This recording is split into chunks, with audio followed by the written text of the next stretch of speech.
Okay, welcome back. So here we are now to quickly go over what I did so far. So first I traced it, and then, and I showed you before, then I went over it with a pencil.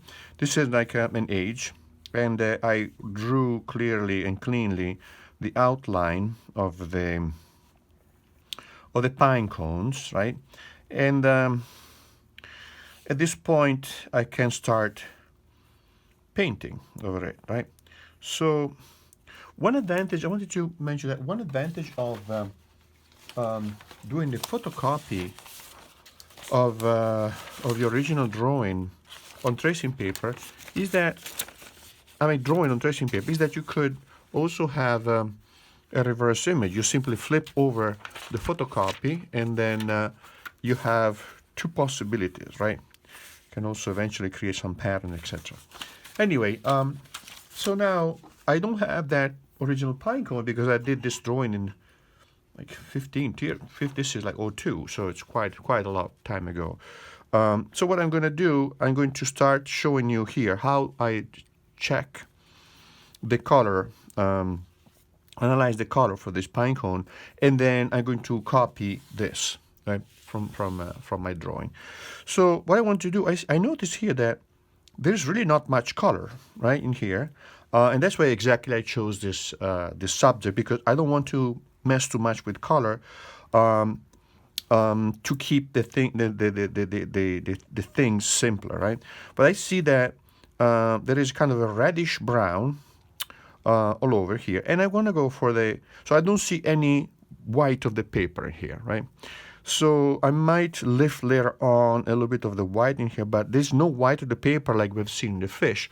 So I know that I could put all over the pine cone here the lightest red, orange, brown that I find in here all over the place. So in this case, though, the same thing for this one here, which I did a few years later, just to for the same matrix. See that I have that yellowish color here, right? That is going to be my color that I can put everywhere. In some cases in here, instead, I have some areas of white in here that I could leave white or just lift later on because they are so tiny. Scrape them or lift them. So let's put now a layer of the lightest yellowish color that we see here, yellow ochre, all over the pine cone, right? And so I'm going to mix that color using my basic color. So let me move this out of the way and this out of the way because I don't want to mess them up, right?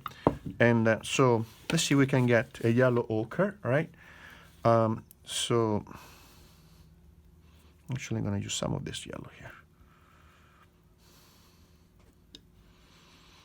And I need to have enough of this yellow ochre to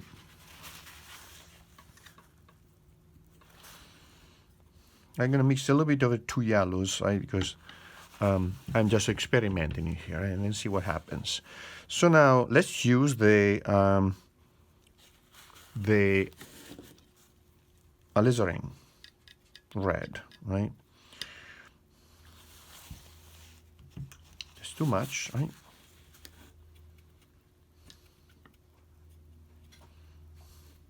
So yeah, I think now that I see this, there could be a warm ochre because ochre comes in various temperature, and I want to go with the cool ochre. So let's get an earth red using the cool yellow, right, and a touch, a little bit of,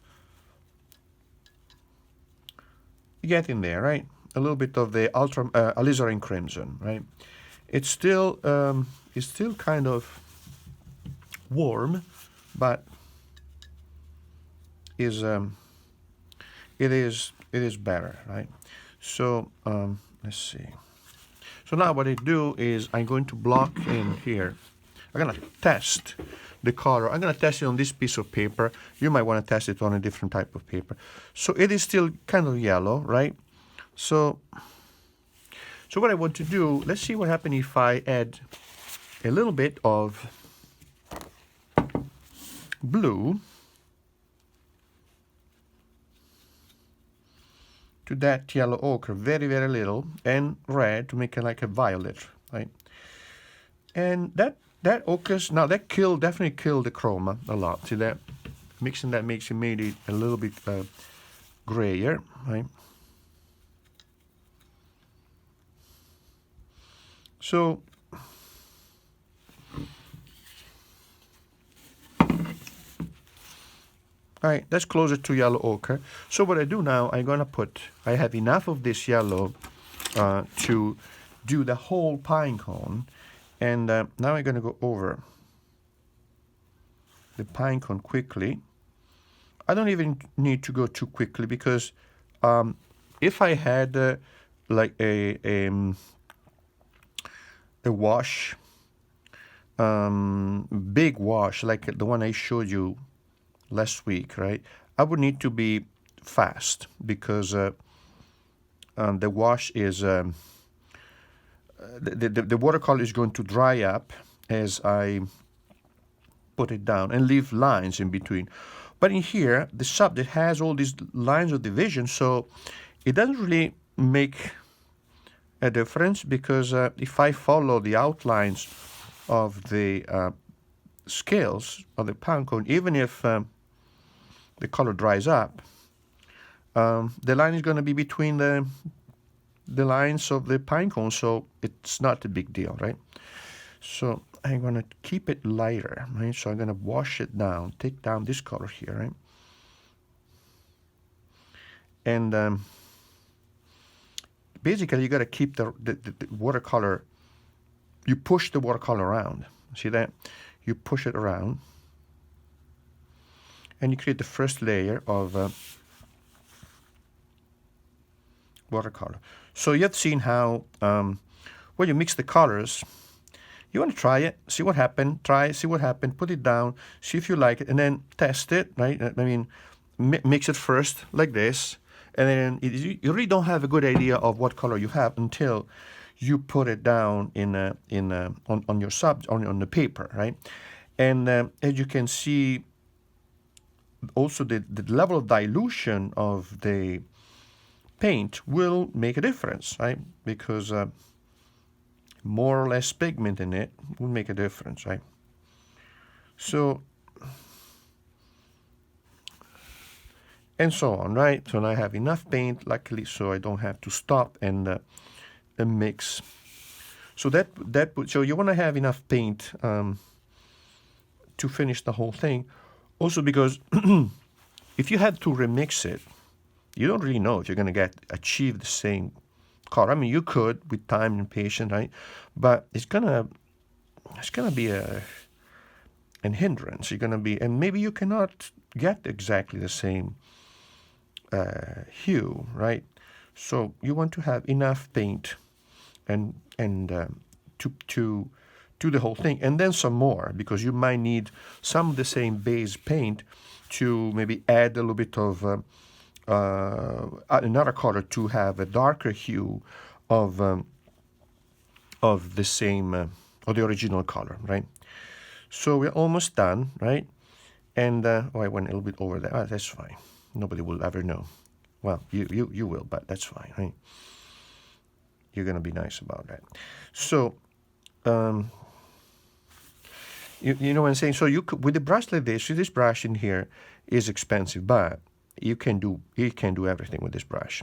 So eventually, for Christmas, or instead of an engagement ring, ask for a for one of these brushes, because sometimes they're as expensive as a diamond ring, right? So okay, so now you see how flat this color can be laid down, right? So now what we're going to do, I'm going to let it dry a little bit, and then come down in a few minutes. So this is the first phase where you put a wash of base color all over the pine cone, and then